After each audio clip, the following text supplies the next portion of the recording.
So at the end of my last book talk,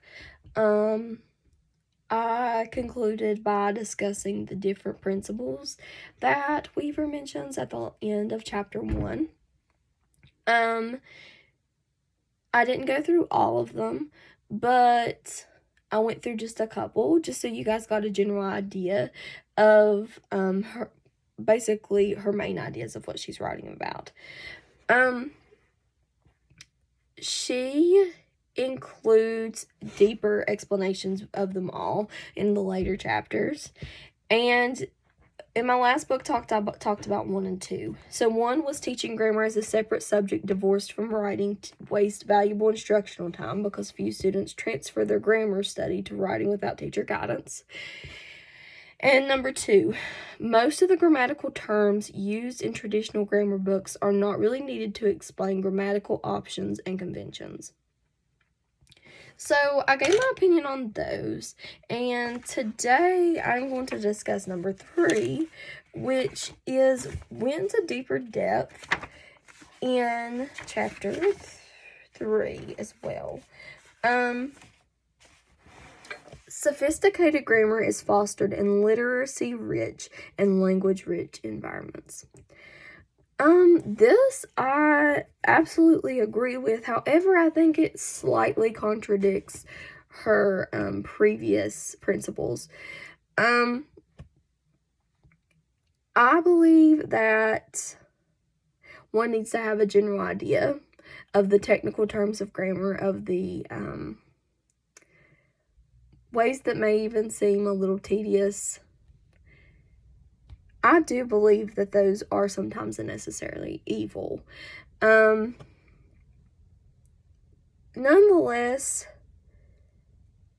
having a literacy-rich and language-rich environment within an English language arts classroom are vital. So, by being literacy-rich, offering students many different options in what they read, and also providing them with that in actual instruction in class. That can sometimes be difficult because what the kid likes to read may not have the sophisticated language that is necessarily considered of high valor within education. I do believe that you can do this in a way of having books that the students will still enjoy. And not all students absorb grammatical options and constructions for enriching writing equally well. So trying to figure out what certain students are going to pick up on the best is going to be huge in making your lesson plans for whatever aspect you're trying to reach at that point. Language-rich environments, to me, this is not only just writing, and this is something she doesn't necessarily discuss much, but I think it should be within speaking as well. I know a lot of kids do not like to speak publicly, and I recognize that social anxiety is very, very real. However, I think that giving them an opportunity to stand up in front of their class and present something will also engage them to use proper grammar, to try to sound more sophisticated. So I think it should also be pushed in how they speak as well. And I think that too will help with their reading comprehension, because instead of just reading it, if they know how it sounds when it's said aloud, then it will make more sense to them. Under sophisticated grammar is fostered in literacy-rich and language-rich environments, she talks about grammar emerging, and what that is students reading and seeing what grammar is being used. And if they're not understanding it, she talks about having them write it, or having them draw it, I'm sorry. And in this poem here, which is a very pretty poem, it's called Amy's Poem. the student wrote it themselves. However, she also has a drawing, and it's of the girl on the beach, and it's of the girl with the long brown hair that is mentioned in the poem. Especially for a younger audience in elementary schools, I think that this is can be a very, very useful tool in teaching reading comprehension. Having them draw it. What do you see? What sequence does this happen? Which sequence is another thing she touches on a little bit later on, of having students do a comic strip and whatever you're reading. Sequence and enhancing how they memorize things is not only helpful in English language arts, but it's helpful in all subjects, because memory in many cases is what helps you pass tests. It's what helps you know what you need to apply, even if it's not just a simple question of memorizing the definition. Learning how to memorize things and learning how to recognize the event that it happens will also come into play in other subjects as well, whether it be science or social studies. Having those comprehension skills, which can go with grammar because it's all in articulating it, can be exceptionally useful. Now, she also talks about how grammar instruction for writing should build on students' developmental readiness. I spoke a little bit on that in video 1 as well. It should be adapted more to the child, just as whenever elementary schools will assign books based off of reading levels as far as accelerated reader and that type of thing goes.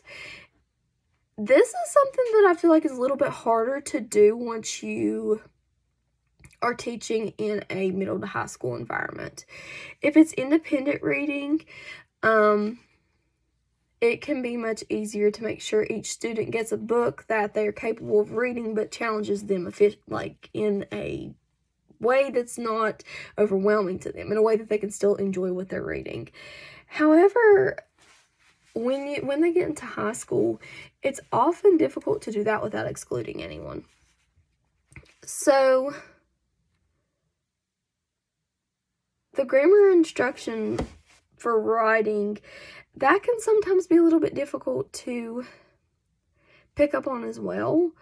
I know when certain students are just naturally gifted at writing, certain students can articulate themselves easier than others.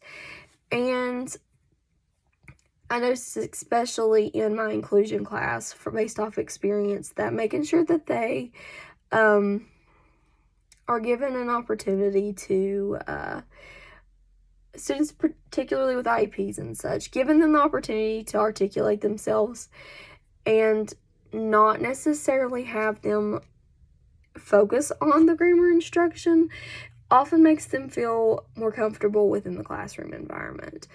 Now, every student's different, and that's what this is saying. So how you grade an essay, in an essence, could vary from one student to another. But how you do that in a way that's fair, then it gets a little complicated, in my opinion. Of course, you accommodate as needed when a student has an IEP or 504. But just knowing, like, if you do grade an essay, that's when that does get tricky. And that is something as a new teacher that I do need to kind of work on from how to grade the essay in a fair way, because you adapt it to their developmental readiness. But if you've already went over what the prompt should be, and you've already went over the aspects of grammar, and it's still not there within the writing, of course, you should deduct points. That way the student's held accountable if they're not listening or if they're not studying. However, as a teacher, you can kind of tell if no one's getting it, then then you're not going to set up the students for failure. You want to make sure you go back and review as needed. Here she talks about grammar and authentic reading. She defines authentic reading is the reading of whole novels, short stories, plays, essays, and such, not reading mere paragraphs in text designed for reading instruction. Authentic, wide reading can promote writers' use of a variety of grammatical constructions. So, I touched on this a little bit earlier as well. The student, giving them the freedom in what they read often makes them enjoy English language arts more.